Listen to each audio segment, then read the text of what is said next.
ओडिया घरर परंपरा तथा असली ओडिया खाद्य कहले पखाल कंसा।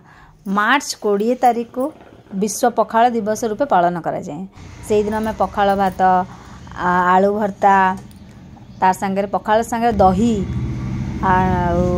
बिलाती चटणी बैगण भर्ता बड़ी चूरा छुई आलू भजा कलरा चिप्स भेंडी भजा सबू आइटम संगे ता संगे पुणी साग मेन तो साग साग संगे पखाल भात मजा ही किसी अलग।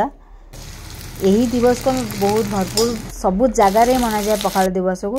एमती भी आम घरे पखाल खाऊ सेटा अलग हेले मार्च 20 पखाल दिवस तेणु समस्ते बड़ बड़ घर नेता ठारू नहींकिना आमर गोटे गरीब समस्ते ही पखाल कंसार मन संतुष्ट हुए कहीं खरा स्टार्ट हो गलानी आ खरारे पखाल खाबार मजा ही अलग। आपन पूरा गोटे कंसा पखाल भर्ती कर खाई दिंतु आउ बिंदास रेस्ट नियंतु।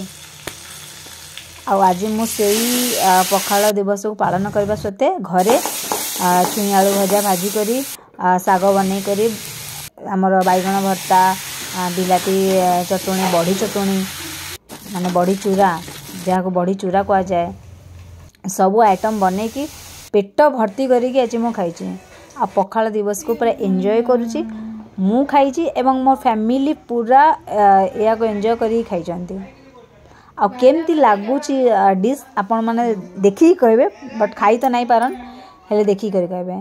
हाँ मोर माने कथारे संबलपुरी हिंदी आ ओडिया मिक्स हो जाउची प्रॉपर्ली मुई एक्चुअली ओडिया आ मु गर्व भी बहुत करके मु ओडिया तो सेति लगी मु आम पखाल कंसा को भूली पारे ना।